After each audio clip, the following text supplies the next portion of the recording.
क्या आपने कभी किसी सुनसान पहाड़ी या बड़े कमरे में जोर से आवाज लगाई है और वही शब्द दोबारा सुनाई दिए? यही है गूंज, जिसे विज्ञान की भाषा में इक्को कहा जाता है। जब हम कोई आवाज करते हैं तो वह हवा में कंपन के रूप में फैलती है।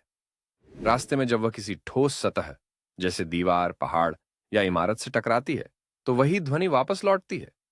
अगर वह लौटती ध्वनि हमारे कानों तक 0.5 सेकंड के भीतर पहुंच जाए, तो हम उसे गूंज के रूप में पहचान सकते हैं। इसलिए गूंज सुनने के लिए हमें कम से कम 17 मीटर की दूरी पर कोई सतह चाहिए होती है। गूंज सिर्फ पहाड़ों या बड़े हॉल में ही नहीं, बल्कि रोजमर्रा की जिंदगी में भी कई बार सुनाई देती है, जैसे रेलवे स्टेशन पर, खाली कमरे में या बड़े गलियारों में। गूंज का अध्ययन करके वैज्ञानिकों ने सिनेमा घरों, सभागारों और रिकॉर्डिंग स्टूडियो का निर्माण इस तरह किया है कि ध्वनि सुंदर, स्पष्ट और संतुलित सुनाई दे। यह तकनीक ध्वनि की परावर्तन और फैलाव को समझकर बनाई गई है, जिससे हर आवाज की गहराई और प्रभाव बढ़ता है।